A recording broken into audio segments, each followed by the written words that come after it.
नमस्कार, मैं जनमुक्ता शिवम गौतम। और जिस तरीके से विकास दुबे मारा गया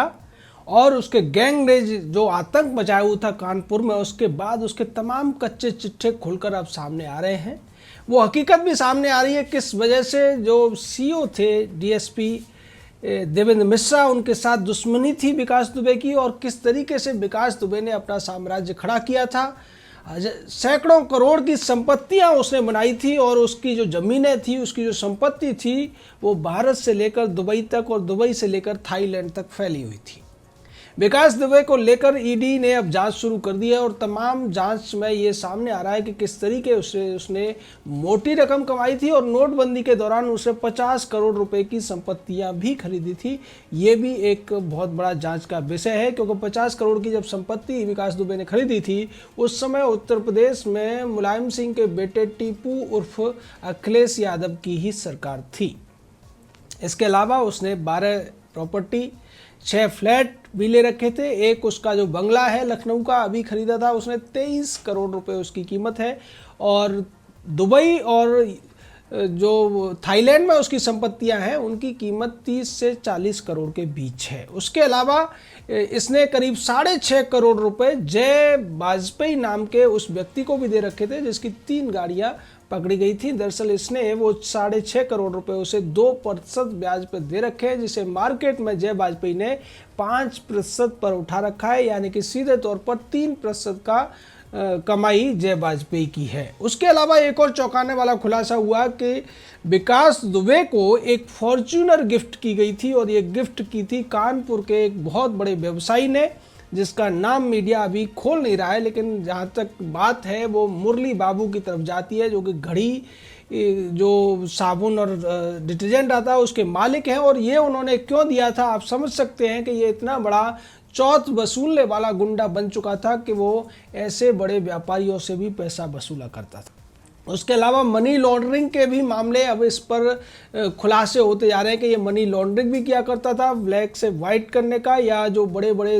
लोग थे उनके पैसे को लगाने का काम भी ये करता था। तो ये सारे राज खुल के विकास दुबे के मामले में आ रहे हैं। उसके साथ विकास दुबे के साथ जो लोग थे उनके भी कई राज खुलकर आए हैं, जैसे कि आज जो पकड़ा गया गुड्डन त्रिवेदी, वो सपा का जिला सचिव रह चुका है, जिसको लेकर अभी 4 दिन पहले जब सपा के जो जिलाध्यक्ष है उससे पूछा गया था तो उसने कहा था कि हमारा इससे कोई लेना देना नहीं है। जबकि गुड्डन त्रिवेदी के साथ में अखिलेश यादव के फोटो साफ साफ दिखाई दे रहे थे। अखिलेश यादव के कार्यालय में बैठा हुआ वो दिखता है, अखिलेश यादव के साथ चलता हुआ वो दिखता है। तो इस तरीके से ये पूरा का पूरा जो गिरोह था वो सपा के संरक्षण में काम कर रहा था पिछले कई सालों से। ये भी अब सामने आ चुका है। ईडी अभी जांच कर रहा है विकास दुबे की संपत्तियों की। दूसरी तरफ विकास दुबे का एक बेटा विदेश में पढ़ता था और विदेश में पढ़ के वो MBA की पढ़ाई कर रहा था, जो कि अभी कोरोना की वजह से देश में वापस आया था और अब अपनी दादी से मिलने भी गया था। हालांकि वो विकास दुबे के अंतिम संस्कार में नहीं गया। उसके अंतिम संस्कार में उसकी पत्नी थी और छोटा बेटा था, उसकी मामी थी। लेकिन जिस तरीके से जब मीडिया ने उसकी पत्नी से सवालात किए तो उसकी पत्नी विफर गई और मीडिया को गाली गलौज करने लगी, और उसने स्पष्ट कहा कि तुम सभी दोषी हो और तुम सभी ने ही मेरे पति को मरवाया है। पहले मरवाते हो और उसके बाद रिपोर्ट करने के लिए आते हो, अपने घर चले जाओ, मैं किसी को छोड़ूंगी नहीं। हालांकि मीडिया ने कुछ इस वीडियो को इस तरीके से भी पेश करने की कोशिश की कि उसने बदला लेने की बात की है, लेकिन उसने बार बार जब मीडिया ये पूछा था कि क्या विकास दुबे ने जो किया वो ठीक था, तो उसने कहा नहीं, उसने गलती की और उसे उसकी सजा मिली है। जब उससे पूछा गया कि इनकाउंटर सही था तो उसने कहा हाँ ठीक था, इनकाउंटर पुलिस ने जो किया है ठीक किया है। तो सीधे तौर पर अब जो विकास दुबे की पत्नी है वो भी इस पूरे मामले से अपने को बचाने की कोशिश करती हुई नजर आ रही है। हालांकि ईडी और पुलिस उससे संपत्तियों को लेकर डिटेल खंगालने में लगी हुई है, और ईडी ने जो आईजी हैं कानपुर रेंज के उनसे डिटेल मांगी है और ये कहा है कि विकास दुबे और उसके रिश्तेदारों की जो संपत्तियां हैं, नामी बेनामी जितनी भी संपत्तियां हैं, उनकी डिटेल ईडी को मुहैया कराई जाए, जिससे ईडी इससे जुड़े हुए पूरे मामले को देखी और साथ ही साथ वो सारे केसेस की डिटेल भी ईडी को दी जाए, जिसको लेकर विकास दुबे पर 70 से ज़्यादा केस चल रहे थे। तो ये जो विकास दुबे नाम का आदमी था, ये अकेला नहीं था, इसके साथ पूरा का पूरा गिरोह था और ये प्रॉपर्टी कब्जाने से लेकर लोगों के संपत्तियां हड़पने का काम किया करते थे, लोगों की संपत्तियों को सस्ते में ले लिया करते थे और महंगे में बेचने का काम किया करते थे। इस तरीके का कारोबार इनका चल रहा था और इसका जो ज़्यादा कारोबार था सपा के कार्यकाल में बहुत ज़्यादा फला फूला और यही वजह है कि एक मामूली सा ग्राम प्रधान 22 साल में इतनी ज़्यादा संपत्ति का मालिक बन गया कि उसने थाईलैंड और दुबई तक में अपने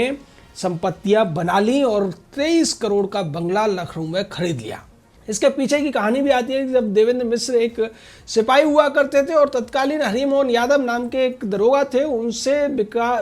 विकास दुबे जो बिकरू का प्रधान था उसका झगड़ा हुआ और उस झगड़े में देवेंद्र मिश्र ने इसकी पिटाई कर दी थी। उसके बाद इसको गिरफ्तार करके बंद कर दिया था। बाद में अपनी कर्तव्यनिष्ठा और ईमानदारी की वजह से सिपाही से देवेंद्र मिश्र चलते चलते डीएसपी बन गए और उसी इलाके के सीओ भी बन गए। उसके बाद जिस तरीके से जो दुश्मनी चली आ रही थी उसका बदला लेने के लिए ही विकास दुबे ने उनके ऊपर सीधा हमला किया, उनके पैर को भी काटा गया और उन पर सीधे गोली चलाई गई, जिसकी वजह से देवेंद्र मिश्र का बलिदान हो गया, जो कि सीधे तौर पर विकास दुबे के इस काले साम्राज्य को खत्म करना चाहते थे और उसके दुर्दांत गिरोह को पूरी तरीके से पुलिस की गिरफ्त में लेना चाहते थे। लेकिन पुलिस के ही कुछ सिपाहियों, दरोगाओं और तमाम अधिकारियों की मिली भगत की वजह से विकास दुबे तो नहीं मर पाया, लेकिन देवेंद्र मिश्र को अपना बलिदान देना पड़ा। ये जो पूरा मामला है राजनीति और पुलिस महकमे के जो मिले हुए लोग होते हैं अपराधियों के साथ, उनके गठजोड़ को दिखाता है और इससे सीधे तौर पर अब योगी आदित्यनाथ को एक संदेश भी मिल गया है कि वो आंख बंद करके अपने पुलिस पर भी विश्वास नहीं कर सकते हैं। ईमानदार पुलिस वालों के संरक्षण की अब उनको जरूरत पड़ेगी और साथ ही साथ दुर्दांत अपराधियों को जल्दी से जल्दी जेल पहुंचाने का उन्होंने जो अब नया कार्यक्रम घोषित किया है उसके तहत भी अब उम्मीद लगाई जा सकती है। क्योंकि जिस तरीके से समाजवादी पार्टी का जिला सचिव रहा गुड्डन त्रिवेदी आज मुंबई में गिरफ्तार हुआ, जिसको एटीएस के जो इंस्पेक्टर हैं दया नायक जो कि एनकाउंटर स्पेशलिस्ट हैं, उनको किसी ने खबर दी और ऐसा लगता है कि समाजवादी पार्टी ने ही उनको खबर दी होगी, क्योंकि उन्हें पता था कि अगर गुड्डन त्रिवेदी उत्तर प्रदेश में गिरफ्तार हुआ तो बहुत जल्दी पुलिस इससे पूछताछ करेगी और अगर भागने की कोशिश की तो इसका भी अंजाम वही होगा जो विकास दुबे का हुआ है। और अगर उसने कहीं गलती से अखिलेश यादव से अपने संबंधों को खोल दिया तो निश्चित तौर पर अखिलेश यादव के लिए जवाब देना भारी पड़ जाएगा, जो कि अब तक इस पूरे मामले पर सवाल उठाता रहा है और उसके साथ साथ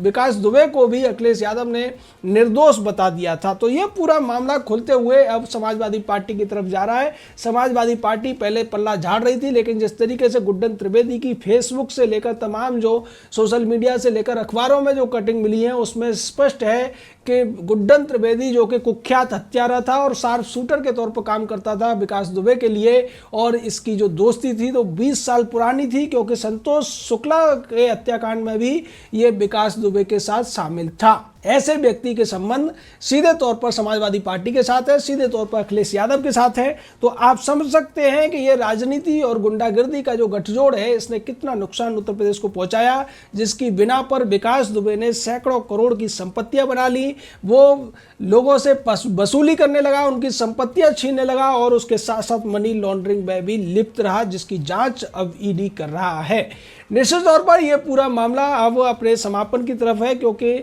ज़्यादातर अपराधी या तो पकड़े गए हैं या मौत के घाट उतार दिए गए हैं। बाकी जो अभी 12 लोग बचे हुए हैं उनको भी जल्द ही पुलिस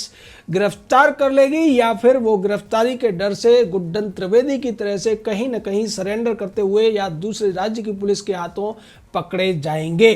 लेकिन यहाँ एक बहुत ज़्यादा महत्वपूर्ण बात यह है जो योगी आदित्यनाथ ने पहले कही थी कि उत्तर प्रदेश में अपराधियों को डरना जरूरी है, अगर वो डरेंगे नहीं तो फिर अपराध रुकेंगे कैसे। इसको लेकर सवाल उठाए गए थे, तमाम मीडिया चैनलों ने उनके इस बयान को